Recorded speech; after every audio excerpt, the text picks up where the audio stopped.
मांगलेकर साहेबांनी सांगितलेलं आहे। पण या बँकेत जी आधुनिकता आणली पाहिजे ते आणण्याच्या दिशेने आमचे सातत्यानं प्रयत्न आहेत।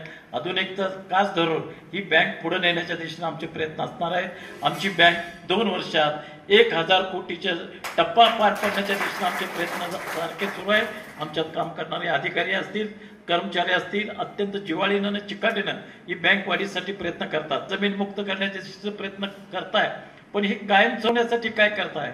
तर मी घोरपडे साहेब सांगतो, दत्त कारखान्याच्या माध्यमातून आम्ही प्रत्येक भागामध्ये चर्चासत्र घेऊन त्यांना आम्ही पाण्याचं नियोजन करण्यासाठी सांगतोय, खताचं नियोजन करण्यासाठी सांगतोय, मातीचं परीक्षण करून घ्या, पाण्याचं परीक्षण करून घ्या, पानं असणाऱ्यांचे परीक्षण करून घ्या आणि त्या अनुषंगानं खत घालण्याच्या दिशेने तुम्ही प्रयत्न करा। आणि दुसरी सगळ्यात महत्त्वाची गोष्ट जर आम्ही सांगत असो तर तुमच्या जमिनीतला सेंद्रीकरण अत्यंत चांगल्या पद्धतीनं 0.1% ज्यावेळा तुम्ही कराल त्यावेळा तुमची जमीन नापीक होणार नाही, क्षार पडणार नाही। या सर्व गोष्टी करण्यासाठी आम्ही सातत्यानं प्रत्येक गावात मेळावे घेऊन त्या दृष्टीनं मार्गदर्शन देण्याचा प्रयत्न करतोय। आणि या माझ्या खात्रीनं इथून पुढे शेतकरी त्या पद्धतीचा विचार करून काम करण्याची दृष्टी ठेवतील। त्याचप्रमाणे आपण ड्रीपचं शेतकऱ्यांना ड्रीप वापरावं असं देखील सांगतोय आणि ड्रीप वापरल्यानंतर पाण्याचं नियोजन होईल, खताचं नियोजन होईल। हे सगळ्या अंगानं मार्गदर्शन देण्याचं काम आम्ही सातत्यानं फॅक्टरीच्या माध्यमातून करतोय। मग अशी आमचे अशोक कोळेकरांनी सांगितले की मल्टी स्टेट तर झालेलं आहे, शेड्यूल बँक करण्यासाठी आमचे विचार त्या पद्धतीने आता मांगलेकर साहेबांनी सांगितलेलं आहे। शेड्यूल बँक करायचं खात्री देतोय की आता आपण बँकेचं 10% डिव्हिडंड दिलेलं आहे, इथून पुढे देखील डिव्हिडंड कसं वाढवता येईल ही बघण्याची दृष्टी ठेवून, नफा ठेवून कसं काम करता येईल ही बघण्याची दृष्टी ठेवून गेलोय। मगाशी मी खरं म्हणजे सांगायचं राहून गेलं की आमच्या शिरोळ तालुका खरेदी विक्री संघाचं आपण 500 आणि 1000 शेअर्स भांडवल आहे।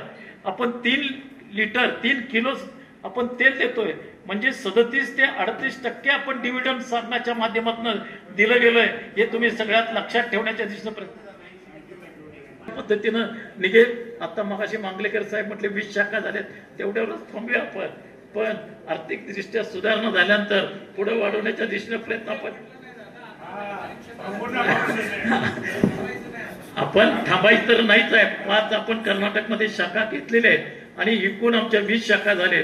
काही काळामध्ये शाखा वाढवून जेवढं शाखा वाढतील तेवढ्याच ठेवी असतील, कर्ज असतील हे दर्शन देण्याची दृष्टी ठेवून निघालेलं आहे। कुणीही सामान्य माणूस जरी आपण त्याची आर्थिक परिस्थिती जरी नसेल आणि उद्योगधंदा करणार असेल तरी त्याला मदत करण्याची दृष्टी ठेवलेली आहे।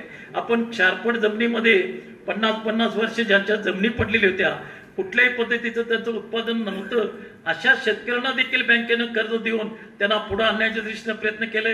बाकी बँकेच्या लोकांनी मला म्हटले तुम्ही बँक बुडवायला निघालाय काय, अशा लोकांना तुम्ही कर्ज देताय। पण शेतकरी म्हणून मला खात्री आहे यातनं उत्पादन चांगलं निघणार, जमीन सुधारणार आणि बँकेनं दिलेलं कर्ज एक रकमी चांगल्या पद्धतीनं फेडणार याची खात्री आहे। असं मी सांगितल्यानंतर 2 वर्षानं इतर बँका देखील माझ्या मागे लागल्या की तुमच्याकडे कोण क्षारपट जमीन करणारी कुठल्या संस्था असतील तर आम्हाला द्या, आम्ही कमी व्याजामध्ये देखील पैसे त्यांना द्यायला तयार आहे।